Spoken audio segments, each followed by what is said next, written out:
2박 3일간의 단기 선교 모든 일정이 은혜 가운데 잘 마쳤습니다. 우리 선교를 위해서 우리 교회에서 계속해서 기도해 주시고 또 물질로 후원해 주시고 또 계속해서 관심 가져 주신 우리 성도님들 덕분에 우리 단기 선교를 아주 은혜 가운데 잘 마쳤습니다.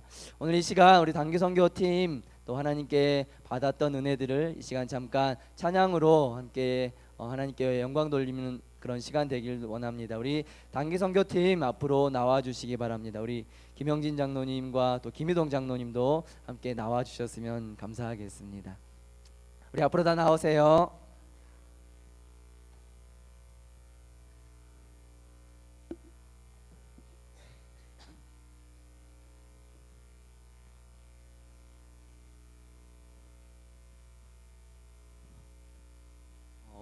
우리 이번 단기 선교팀은 우리 목사님을 포함해서 총 24명이 우리 단기 선교에 참여를 했습니다. 그래서 매일매일 옹벽 쌓기 작업도 하고 또 노방전도와 또 우리가 미용과 의료 선교 또 그리고 성경 캠프를 이렇게 사역을 하면서 2박 3일의 짧은 일정이었지만 많은 은혜를 받고 또 많은 하나님의 은혜들을 경험하고 돌아왔습니다. 이 시간 하나님께 받았던 은혜를 우리가 찬양으로 함께 영광 돌리겠습니다.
우리 예배를 위해서 이명숙 권사님 기도해 주시겠습니다.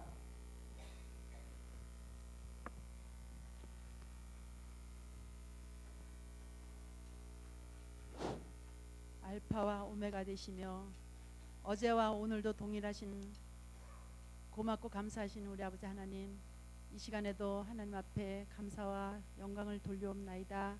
부족하고 연약한 저희들을 지금까지 지켜주시고 또한 버리지 아니하시고 오늘까지 저희들을 항상 눈동자 지켜주시는 하나님 아버지, 저희 교회를 사랑하시고 또 저희 성도를 사랑하시고 저희들을 정말로 믿음의 길로 바로 갈 수 있도록 인도하심을 감사합니다.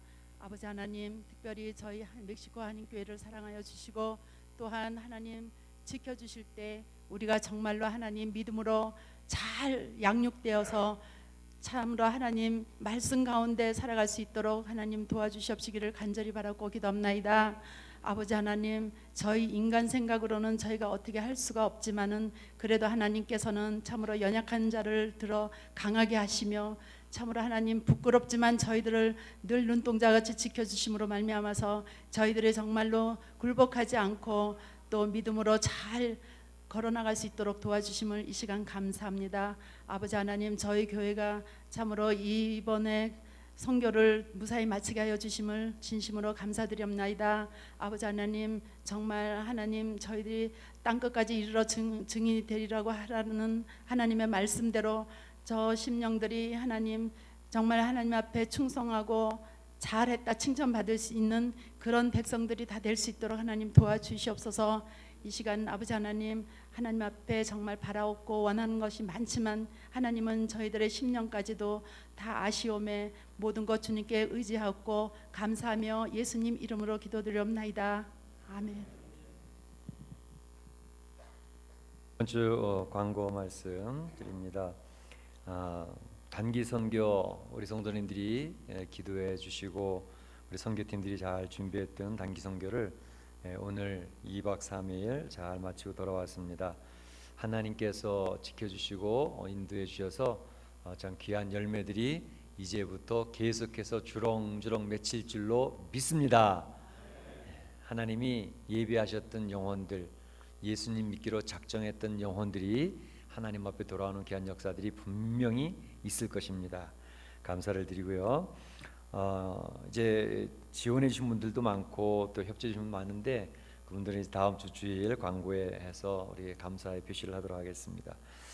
선교 물품을 지금 모집하고 있습니다. 남전도에서 주관하시는데요. 7월 한 달 동안 선교지에 보낼 사랑과 정성에 담긴 의류를 모으려고 합니다. 우리 남전도에 연락해 주셔서 좋은 것들 잘 준비하셔서 우리 선교지 보낼 수 있기를 원합니다. 선교팀이 또 방문합니다. 이제 내일 목요일하고 금요일 아구아스 칼리엔테스에서 30여 명, 한 35명 정도 될 것 같은데요. 현지인들이 반이 오고 또 선교 가셨던 선교팀이 한 반 정도 오셔서 바로 이 본당에서 숙박을 하게 되겠습니다. 이제 방석을 다 깔아서 쭉 펼치고 거기서 아마 주무시게 될 것 같고요. 우리 교회에서는 저녁 식사 2끼를 이렇게 제공하게 되겠습니다. 우리 성도님들이 기도해 주시기를 원합니다. 산루이스 목장 예배가 오는 주일 6시 30분에 교회에서 모이겠습니다. 산루이스 목장 목원들은 잘 준비하시고 기억하셔서 꼭 참여해 주시기를 바랍니다. 이번 주 금요일에는 심야 기도회가 있겠습니다. 오후 9시에 모이는데 이 기도회에 꼭 많이 모여 주시길 바랍니다. 특별히 이번 금요일에는 그 아구아스에서 오신 현지인들하고 또 단기 선교팀들이 우리 금요 기도회 순서를 우리 서목사님이랑 같이 잘 이렇게 맞춰서 선교 특별 선교 기도회 밤으로 우리가 한번 이끌어가려고 그렇게 생각하고 있습니다. 그러니까 성도님들이 많이 오셔서 우리 선교의 비전을 더욱더 넓게 나눌 수 있는 그런 시간들이 되어주시고 선교를 위해서 힘차게 한번 기도해 주시는 귀한 시간이 되면 참 좋겠습니다. 오늘 수요 예배 후에는 수요 큐티 나눔방이 우리 아동부실에서 모이겠습니다. 등록하신 분들 한 번도 빠짐없이 꼭 참여해 주시기를 바랍니다. 하나님 말씀 보도록 하겠습니다. 하나님 말씀은 베드로전서 4장 7절 말씀부터 11절 말씀까지입니다.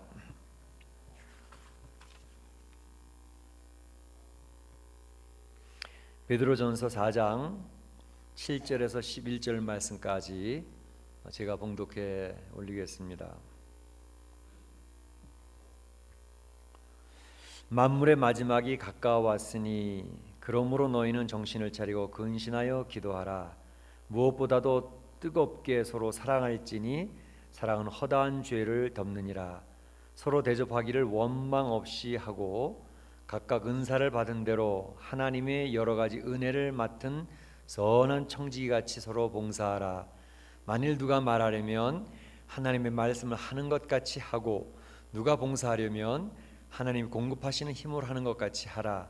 이는 범사에 예수 그리스도로 말미암아 하나님의 영광을 받으시게 하려 함이니 그에게 영광과 권능이 세세 무궁하도록 있느니라. 아멘. 아멘. 저희가 이제 베드로전서를 계속해서 지금 살펴보는 중에 있습니다. 이제 어느덧 이제 베드로전서 4장까지 왔는데요.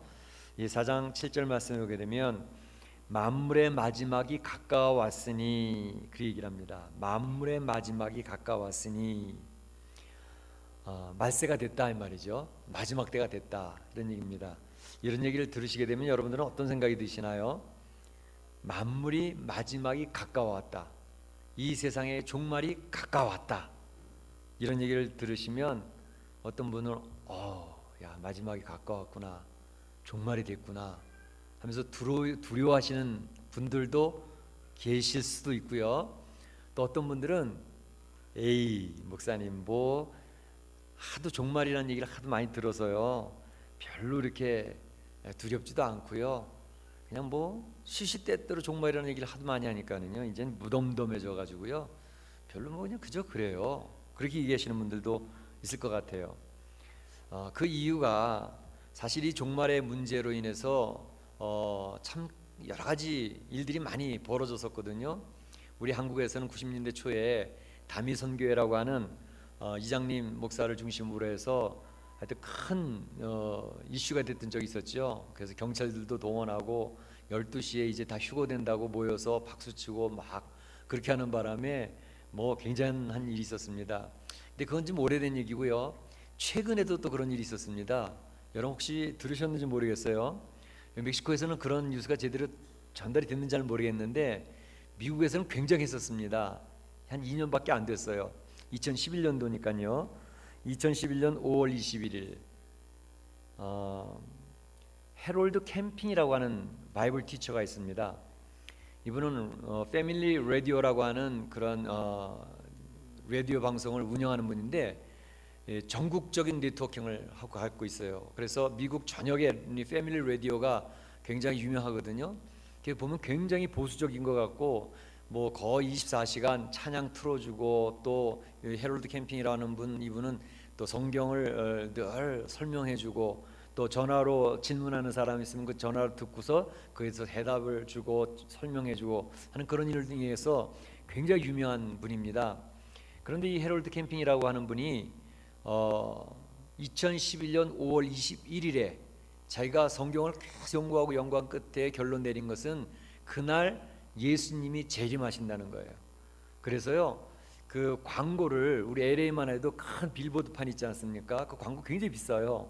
근데 빌보드판마다 쭉 해서 5월 20일을 기억하십시오 뭐 그렇게 해가지고 주님의 재림이 왔습니다 뭐 그러고 뭐 광고도 굉장히 했고요. 대대적으로 했습니다. 뿐만 아니라 미국 전역에 그래서 많은 사람들이 의심의 눈초리를 그걸 보면서 또 성도들도 정말 5월 20일 날 예수 오시나 그런 생각하는 분들도 많이 있었고 그랬었습니다. 그리고 그분이 굉장히 뭐 나름대로 성경을 굉장히 연구하고 또 설명을 많이 하고 그리고 목소리도 좋고 성경 이 바이블을 가르치는데 굉장히 이렇게 이단같이 가르치질 않아요. 아주 차분하게 상담하듯이 사람을 설득력 있게 잘 가르치는 분이었기 때문에 많은 분들이 추종하는 분들이 많이 있었습니다. 그래서 직장도 그만두고 거기에 가담했던 분들도 있고요. 자기 집도 팔아서 그 모든 뭐 이제 예수님 오시면 무슨 자기 재산이 무슨 필요가 있냐 해서 그것을 가지고 전도질 많이 뿌려달라 광고를 많이 해달라 그래서 자기 재산 도네이션 했던 분들도 굉장히 많고요. 그래서 굉장히 했었는데 5월 21일 날 기다려도 그날 아무 일도 벌어지질 않았어요. 그래서 저도 그 라디오 방송을 들으면서 도대체 이 사람이 뭐라고 얘기할까? 근데 첫날은 아무 얘기도 없더니 그 다음날 무슨 얘기를 했냐면 예수님이 이제 오시긴 오시는데 지금 공중에 오셔가지고 영적으로 임재하셨는데 이제 진짜 육신적으로 오시는 거는 연기가 되어졌다. 그렇게 해가지고 10월 21일로 연기를 했습니다. 그래서 10월 21일까지 또 기다려봤죠. 뭐 기다리는 거 좀 더 기다려보자. 10월 21일이 됐는데 여전히 아무 일이 없었습니다. 그래서 또 이번엔 뭐라 그러는가 했더니 이제 그 라디오 방송도 폐쇄가 되고요. 그래서 나중에 자기가 발표하기를 자기가 계산을 잘못했다고 미안하다고 그런 말을 하면서 이제 끝이 그래서 하나의 해프닝으로 끝났죠. 근데 우리가 분명히 아는 것은 몇 년 몇 월 며칠에 예수님이 재림하신다 얘기하는 것은 분명 잘못된 것이라는 사실을 꼭 기억하시기 바랍니다. 왜요? 예수님조차도 그 날과 그 시를 나도 모르고 아버지만 아신다 그랬는데 어떻게 자기가 알아서 몇 년 몇 월 며칠 날 오신다는 건지요. 그렇죠? 그러니까 날짜를 정해서 이야기하는 것은 그건 완전히 잘못된 종말입니다. 그러니까 그런 얘기하지 마시. 그런 얘기를 듣거들랑 뭐 너무 마음 빼앗기지 않으셔도 됩니다. 그리고 예수님이 재림하실 때는 몇몇 사람이 이렇게 보도록 오시는 게 아니고 미국 땅에서, 한국 땅에서, 러시아에서, 중국에서 모든 나라가 예수님이 재림한 것을 동시적으로 다 알 수 있게 오시는 거예요. 그러니까 지리산에 예수님 오셨다고 아무리 얘기해도 절대 따라가지 마시기 바랍니다. 그러니까 이런 이 종말의 때에 우리 성도들이 그 종말에 대한 것을 어느 정도 잘 알고 계실 필요가 있습니다. 그런데 많은 분들이 그래요. 사실은 성경에서 예수님이 말씀을 가르치시고 설명할 때 그때부터 이미 말세라는 단어를 쓰고 계셨어요. 예수님이 오셔서 활동하실 그때도 말세라고 그러셨거든요. 그래서 이제 그걸 구별해서 요즘에는 말세 중에 말세다 그래서 말세지말 이렇게 설명을 합니다. 근데 이 말세라는 것, 종말이라는 것이 있을까요, 없을까요? 종말은 반드시 있어요. 반드시 있는데 이제 세계적인 종말은 말씀드린 대로 예수님이 우주적으로 이 땅에 재림하시는 게 세계적인 종말이에요.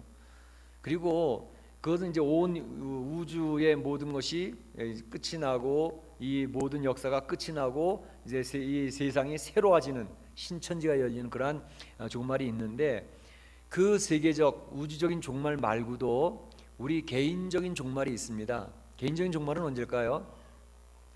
내가 죽으면 종말이에요. 자기가 죽는 날이 종말이라고. 그러니까 그거는 우리 성도들은 두 가지 종말을 준비해야 되는데 내가 죽으면 그때가 끝이거든요. 그러니까 그 개인적인 종말이에요. 그리고 우리가 보통 이제 재림, 말세, 지말, 종말 그렇게 얘기할 때는 이 우주적인 종말을 이야기하는 것이죠. 근데 우리 이 두 가지를 다 준비를 하셔야 돼요. 내가 죽으면 끝이니까 그 나의 개인적인 죽음, 나의 개인적인 종말에 대해서도 준비를 해야 되는 것이죠. 그래서 오늘 성경에서는 바로 이 마지막 만물의 마지막에 가까웠으니 너희는 이렇게 하라 하고 이 베드로 사도가 권면하는 몇 가지 내용이 있습니다. 그래서 그 내용을 간단하게 한번 살펴보려고 하는데요. 네 가지를 얘기합니다. 네 가지. 첫째로는 정신을 차리고 기도하라 하는 게 첫 번째예요. 예수님이 오실 재림, 이 우주의 만물이 마지막에 가까웠는데 성도들은 정신을 차리고 기도하라. 두 번째는 이 만물이 마지막에 가까웠는데, 종말이 가까웠는데 서로 사랑하라. 서로 사랑하라. 이 두 번째 내용이에요. 세 번째는 좀 종말하고 상관이 없어 보이는데 굉장히 중요한 내용이에요. 만물이 가까웠는데, 세상의 끝이 가까웠는데 서로 잘 대접하라 그랬습니다. 대접하라. 이거 무슨 소린가? 대접하라.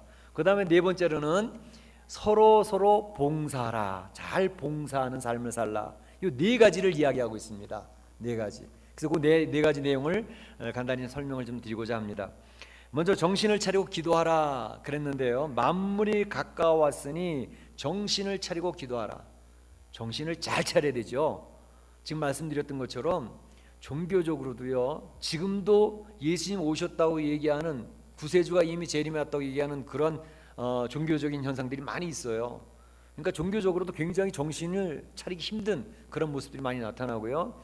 또 경제적으로도 그렇잖아요. 경제적으로도 지금 전 세계적으로 굉장히 어려운 때를 만나서 이거 어떡하나, 우리 사업도 힘들어지고 가게도 힘들어지고 가정의 재정도 힘들어지고 그런 일들이 많이 있잖아요. 굉장히 힘들죠. 정신을 못 차리겠죠. 또 정치적으로도 그렇고요. 지금도 국제적으로도 아랍 쪽에서는 계속 전쟁하고 있잖아요. 민족이 서로 싸우고 있고, 또 자연재해도 얼마나 많아요. 기근, 지진 이런 것도 많이 있잖아요. 그러니까 사실은 정신 차리기 힘든 때가 있는데, 그래서 정신을 차리기 힘들어서 내 기도 못한다 그런 분들도 있어요. 너무 정신이 없어가지고. 근데 너무 정신이 없을수록 기도에 힘을 써야 됩니다. 기도의 힘을 써서 마지막을 준비하시고 대비하셔야 돼요. 이거 잘못하면 마지막 때 정말 정신 없어지는 거죠. 그러니까 마지막 대비하는 것에 가장 중요하게 사도 베드로가 권면했던 것은 정신을 바짝 차리고 기도하라는 것입니다. 기도해라. 기도에 힘을 누려야 된다. 기도함으로써 우리는 어떤 혜택을, 유익을 누릴 수가 있죠? 기도하면, 기도에 이제 깊이 들어가면 우리는 기도할 때 하나님 우리 가정의 이 문제 해결해 주세요, 우리 사업의 이 문제 풀어지게 해주세요, 우리 자녀들 잘 되게 해주세요, 뭐 이거 해주세요 저기 해서 그렇게 기도로 생각을 하잖아요. 물론 그거 기도예요. 주기도문에서 우리 필요를 요구하라, 우리 니들을 요구하라고 기도하라고 하셨으니까요. 근데 중요한 것은 기도에 깊이 들어가면 들어갈수록 주님과의 깊은 교제 속에서 무엇을 알게 되느냐 하면 하나님의 뜻을 발견하게 돼요.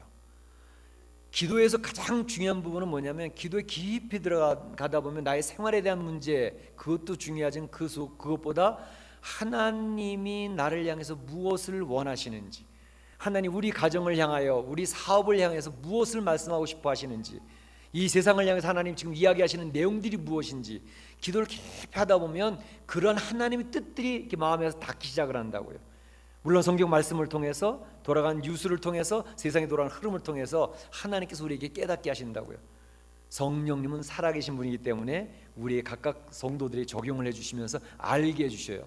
그래서 기도를 깊이 하면 할수록 하나님이 나에게 원하시는 것이 무엇인지를 점점 더 정확하고 명확하게 알아가기 시작을 합니다. 그게 굉장히 중요한 거죠. 또 하나님의 뜻을 알 뿐만 아니라 기도하면서 얻게 된 유익은 뭐냐면 내 자신을 바르게 발견하기 시작을 해요. 기도에 깊이 들어가면 내가 얼마나 연약한 존재인지, 내가 얼마나 하나님 말씀대로 살려고 애를 쓰는데도 안 되는 존재인지, 얼마나 부족한지, 그런 자기 자신의 한계와 자기 자신의 부족함을 발견하기 시작을 합니다. 기도하면서. 그렇죠? 그래서 기도하면서 하나님 뜻대로 살려고 애를 쓰는데요, 잘 안 돼요. 하나님 말씀대로 순종하고 싶은데요, 마음은 있는데 그게 잘 안 돼요. 하나님 힘을 주세요. 저를 좀 불쌍히 여기시고 긍휼히 여겨주셔서 하나님이 원하는 대로 살 수 있도록 좀 도와주세요. 그 기도 속에 하나님이 도우시는 역사가 임합니다. 하나님이 그 말씀을 따라갈 수 있는, 순종할 수 있는 지혜를 주시고, 순종할 수 있는 결단력을 주시고, 순종할 수 있는 능력을 주시고, 그래서 그 어려운 장애물들을 뛰어넘을 수 있는 믿음을 주시고, 그래서 기도 속에서 그런 일들이 이루어지는 거예요. 성령님이 우리를 강하게 하시고 우리 마음에 막 두렵고 떨리고 초조하고 불안하고 근심 걱정이 많은데 그 근심을 떨어뜨리고 걱정을 떨어뜨리고 우리 두려움을 사라지게 하고 강하고 담대한 마음을 우리 마음속에 딱 심어주시기 때문에 장애물들이 그대로 있어요. 기도 한 사람과 안 한 사람의 차이는 기도하기 전에는 여전히 세상 사람들처럼 똑같이 그 장애물 앞에서 떨고 있어요. 하나님 이 문제 안 풀려주면 우리 사업 무너집니다. 하나님 우리 자녀 안 붙들어 주시면 우리 가정이 엉망진창됩니다. 장애물이 똑같아요. 그런데 기도하고 난 뒤에는 장애물이 똑같이 그대로 있는데 그 장애물이 장애물로 보이질 않아요. 하나님이 처리해 주시겠구나, 하나님이 도와서 역사하시면 그 문제가 풀리겠구나. 어디서 나온 배짱인지 몰라요. 배짱이 생겨요. 하나님이 주시는 강하고 담대한 심령이 우리 마음에 딱 자리를 잡는다고요. 여전히 주변의 환경은 해결된 게 없어요. 그러나 기도하고 난 사람에게는 그러한 하나님이 주시는 담대함이 있습니다. 그리고 평강이 있어요. 그래서 기도하는 자는 그 미래를 준비를 한다고요. 앞으로 어떤 일이 일어날지를 기도로 평소에 계속 그걸 놓고 기도하면서 준비를 했기 때문에 그런 일이 딱 벌어졌을 때, 예상치 못한 일이 딱 벌어졌을 때 그 문제를 이길 수 있는 능력이 나타납니다. 이거 굉장히 중요해요. 평소에 기도를 준비했던 사람은 갑작스럽게 예상치 못했던 어려운 일이 딱 다가왔을 때 얼굴이 하얘져가지고 질리는 게 아니라 올 곳이 왔구나, 하나님 바로 이때입니다, 도와주세요, 그러고 나간다고.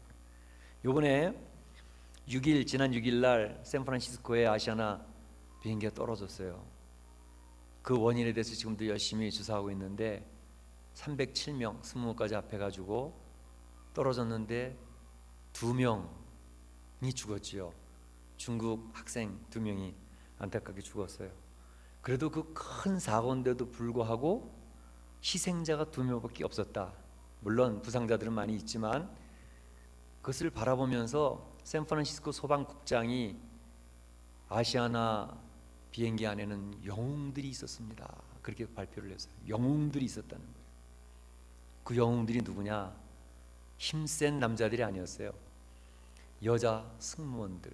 그 캐빈 매니저 이윤혜라고 하는 분, 한 40살밖에 안 된 분인데, 이분이 그걸 전체를 통솔해 나가는데 기가 막히게 그거를, 그러니까 90초의 그 골든 타임이라는 게 있대요. 비행기 사고 나면 90초 안에 모든 문제가 해결이 되어져야 된다는, 90초를 못 넘기면 거의 싹 전멸해서 다 죽는데요. 근데 90초 안에 그 문제를 수습을 하는데 기가 막히게 수습을 했다는 거예요.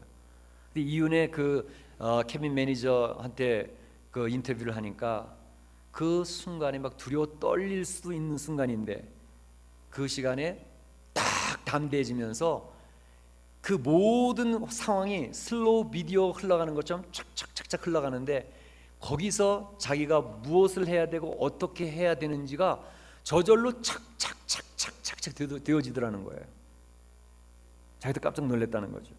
그 사람들이 우리 보통 항공기 기내에서 이제 뭐 커피 갖다 주고 음식 갖다 주고 뭐 이렇게 이제 안내주는 그 뭐 기내 서비스 우먼인 줄 알았더니 그게 아니라 항공 안전 전문인이라는 거예요. 그 사람들이. 지금은 스튜어디스의 그 직함이 전문인. 뭐냐면 그 사람들이 이제 직원으로 채용이 되어지면 504시간의 훈련을 받는데, 그 중에 179시간을 36%를 안전 교육을 받는다 그래요. 어떻게 사고가 났을 때 어떻게 해야 되는지 그 매뉴얼 따라서 착착 하는데, 그 사고가 딱 난 순간에 그 매뉴얼대로 계속 준비를 해왔기 때문에, 늘 그걸 했기 때문에 사고가 딱 났는데 그게 그 매뉴얼이 1번 뭐 2번 뭐 3번 뭐 4번 뭐 이것처럼 착착착착착 되는데 그대로 막 움직여진다는 거예요. 그래서 그거를 하고 있는데 저 사람들, 저 기내에 있는 저 사람들을 살려야 된다라고 하는 그 오직 그 하나의 사명감, 그것 때문에 움직이는데 사람을 들쳐업고 막 뛰고, 여자가 말이죠. 여자 승무원이 막 뛰면서 사람 막 옮기고 날리고 막 그러면서 했는데, 나중에 병원에 가보니까 이 여자 승무원은 꼬리뼈까지 다 부러졌는데 그것도 몰랐대요.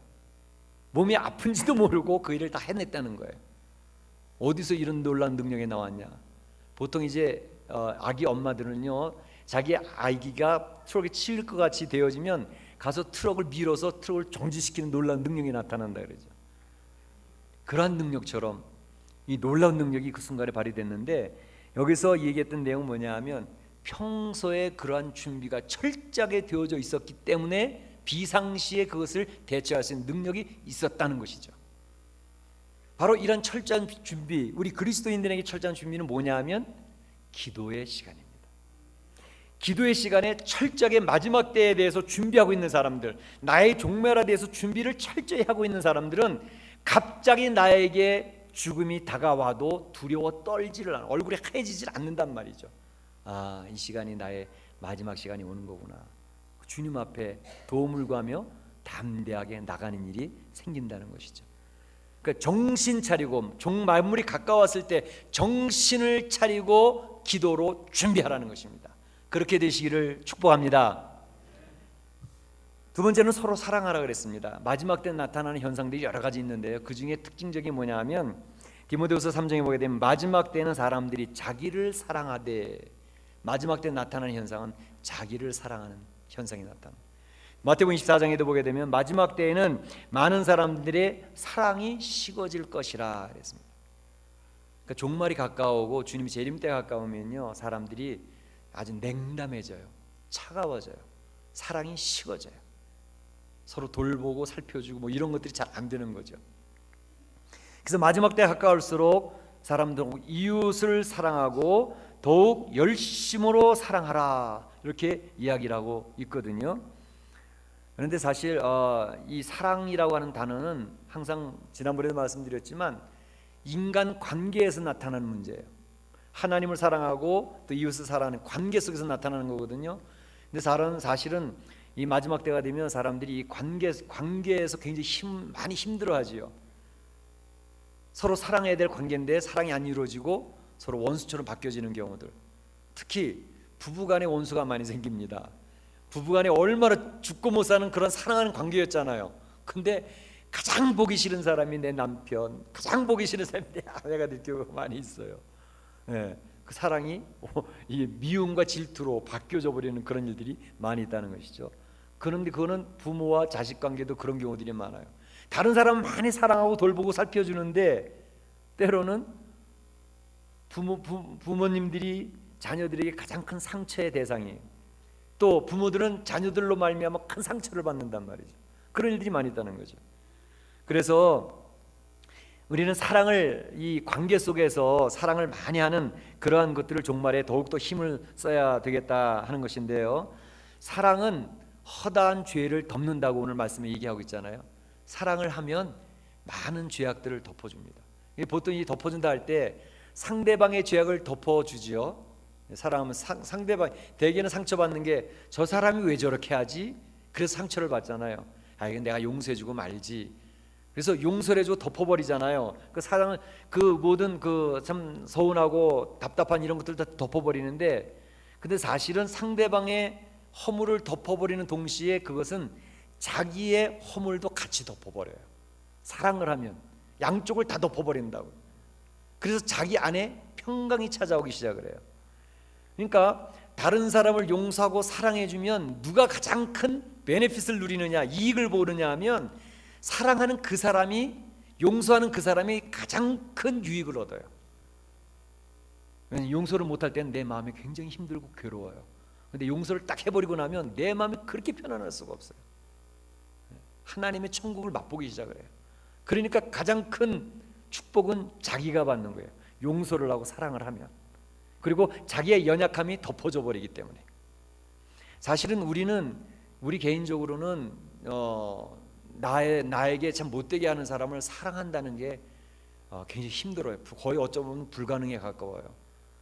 근데 예수님께서 그걸 가능하게 하신 것이 뭐냐면, 예수님 우리에게 그렇게 얘기를 하셔요. 야, 너도 형편없는 자였는데 너 형편없다 그러지 않냐고. 내가 예수님이 너를 그냥 용서해 줬잖아. 그러니까 너도 네 주변에 그 사람 형편없다고 자꾸 그러지 말고 내가 너를 사랑한 것처럼 그냥 사랑해 주렴. 예수님을 생각하면 내가 부족한 것을 느끼면서 나도 예수님 앞에 그냥 받아들여졌는데 저 사람 받아들여줘야지. 받아줄 수 있는 능력이 예수님 때문에 생긴다는 거예요. 그래서 예수님을 바라보면서 상대방을 용서할 수 있고 받아줄 수 있고 그냥 포용해 줄 수 있는 것.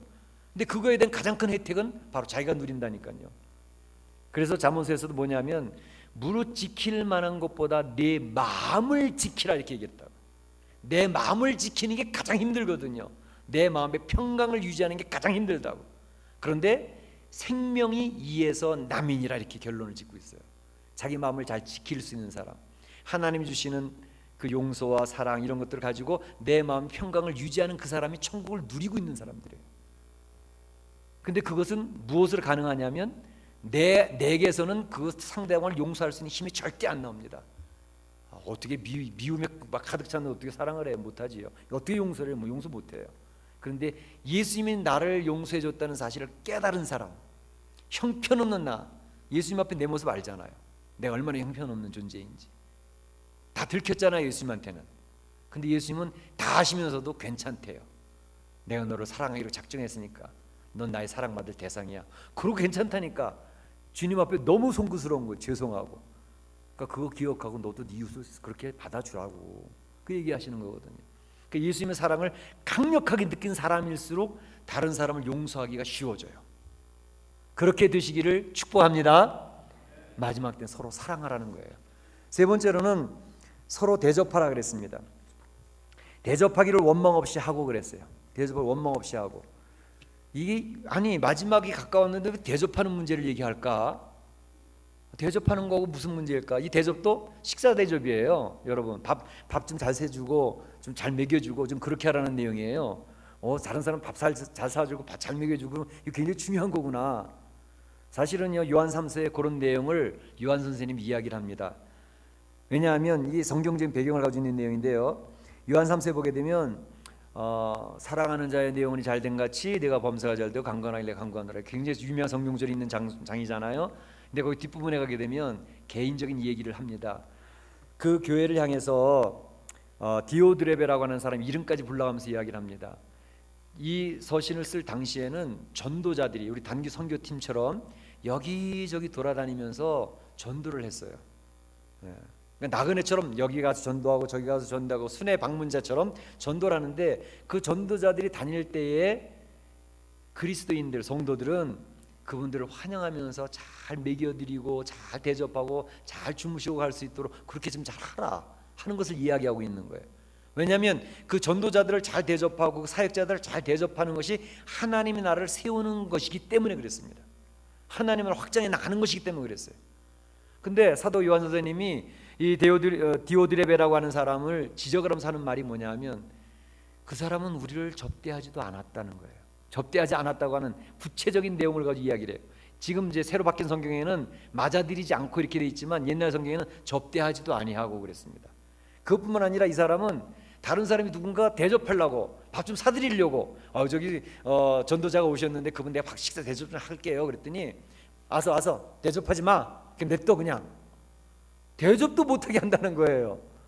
그래서 사도 선생님, 그런 사람을 너희는 조심하라, 대접하기에 힘써라. 잘 대접해서 잘 먹여드리는 게 하나님 나라를 세우는 일 중에 중요한 일이야. 만물의 마지막 가까웠으니 성도들을 잘 먹이고 잘 대접하고 그러니까 우리 식당에서 봉사하는 분들이 얼마나 귀한 분들이에요. 예? 그러니까 우리 교회에서 우리 봉사하는 분들이 소리 소문 없이 봉사하는 분들이 많거든요. 우리 교회가 잘 세워져 가는 이유가 거기 있는 거예요. 보이지 않게 수고하는 분들이 많아요. 이번에 단기 선교팀 하는데도 보이지 않게 물질로 도네이션 하는 분이 있고, 재능으로 우리 김도 장로한테 와서 또 다 침 놔주고 30여 명 또 쫙 놔주고, 우리 김영 장로님 오셔서 또 이발하는 데 도와주시고, 이게 하나님 나라를 세우는 일들이거든요. 이게 굉장히 중요하다고요. 네. 그래서 이러한 하나님 나라 세워나가는 그 일들, 성도들이 그 일을 통해서 만물이 마지막 예수님 재림이 가까워 왔을 때에서 이런 일을 잘 감당하라는 것을 얘기하고 있어요. 그리고 마지막으로 한 가지는 뭐냐면 서로 봉사하라 그랬습니다. 서로 봉사하라. 이 서로 봉사함을 통해서 주님의 교회를 세워가는 것입니다. 주님의 교회를, 몸된 교회를 세워나가는 것이죠. 선한 청지기 같이 봉사하고, 봉사하는 것은 자기가 하는 것처럼 하지 말고 주님이 주시는 힘을 가지고 하는 것처럼 하라 그랬어요. 주님이 우리에게 주시는 힘을 가지고 하는 것처럼, 그 예수 그리스도로 말미암아 하나님께 영광을 받으시도록. 그러니까 교회에서 봉사하고 수고할 때 내가 하는 거야 라고 하게 되면 하나님의 영광이 돌려지질 않아요. 그리고 본인이 피곤해져요. 그런데 하나님이 나에게 이렇게 공급해 주시니까 내가 일을 한다 하면, 잘 되어지면 하나님께 영광, 잘 안 되어지면 하나님 힘주세요 그리고 기도한다고. 그러니까 내가 잘하고 못하고의 문제가 아니고 하나님의 이름이 드러나고 안 드러나고에 대한 초점을 맞추고 일하기 때문에 하나님께서 귀하게 받으시는 거죠. 봉사하는 것, 그러니까 교회 일들은 바로 그렇게 봉사하는 사람들을 통해서 교회가 세워져 가는 거예요. 하나님의 나라가 세워져 가는 거란 말이죠. 이 교회라고 하는 것은요, 얼마나 소중한 것인지 몰라요. 여러분들 그 창세기 본 노아의 방주 있잖아요. 노아의 방주, 그게 구원의 방주, 교회를 상징하는 거거든요.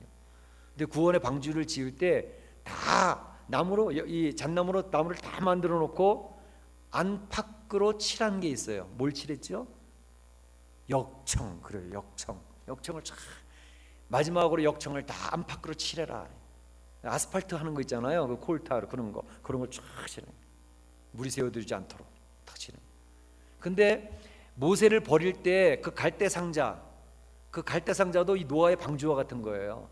그 갈대 상자도 바로 뭘 발랐냐면 역청을 발라서 물이 들어오지 않도록 역청을 발랐어요. 그거를 이 원래 언어는 코페르라고 되어 있는데, 코페르 덮는다, 확 덮어버린다. 그러니까 우리 법궤의 뚜껑을 속죄서라 그러는데, 그건 예수 그리스도 상징하는 쉬운 자거든요. 그게 코페르예요. 덮는다는 뜻이에요. 예수 그리스도를 상징하는 내용이에요. 그러니까 역청이 무엇을 역할하냐면 예수 그리스도의 보혈의 역할을 상징하는 거예요. 그러니까 물이 새어 들어오지 못하도록 예수 그리스도로 완전히 그 구원의 방주가 보호되는 것을 얘기하는 거죠. 그래서 그 안에 있는 자들이 구원선을 타고 보호가 되어지고 구원을 받게 한다. 이 역사들이 교회를 통해서, 우리가 지금 세워나가는 이 멕시코 한인 교회, 이 교회를 통해서 이 교회 구원의 방주가 되어져 가는데, 그 일을 감당하는 것이 바로 성도들이 봉사를 통해서 이루어진단 말이죠. 이 그리스도의 보혈에 능력 입은 성도들을 통해서 그 일들이 이루어진단 말이에요. 그래서 그리스도로 말미암아 하나님께 영광을 돌려라. 그러니까 그리스도의 보혈이 흘러넘치는 봉사자들이 많아야 돼요. 그렇지 않으면 자꾸 내 이름이 드러나기 시작하면, 내 이름이 드러나면 그리스도의 보혈이 약해져 버려요. 그리스도의 보혈이 강해지면 내 이름은 자꾸 안 드러나도 좋고 그리스도의 보혈만 드러나게 해주세요. 그렇게 되니까 교회는 단단하게 구원의 방주의 역할을 감당하는 거예요. 물 셀 틈이 없어요. 들어올 수가 없어요. 우리 사랑하는 성도 여러분들이 우리 교회를 그렇게 만들었으면 좋겠습니다. 그렇게 되기를 소원합니다. 만물의 마지막이 가까웠으니, 주님의 재림 때 가까웠습니다. 또 나의 개인의 종말이 가까웠다 하더라도 중요한 거 4가지 뭐예요? 정신을 차리고 기도로 잘 준비해라. 평소에 기도로 잘 준비된 사람은 어떤 일을 만나도 두려워하고 당황하지 않아요. 잘 이겨내길 바랍니다. 그 다음에 서로 사랑하라, 서로 대접해라, 서로 봉사하라. 이 4가지를 사도 베드로가 오늘 권면하고 있습니다. 이 말씀을 잘 기억하셔서 마지막 때 예수님이 언제 어느 때 오시든지 전혀 두려워하지 마시고 강하고 담대한 가운데 승리하실 수 있기를 주의 이름으로 축복합니다. 이 시간에 찬송가 한 장 드리겠습니다. 찬송 170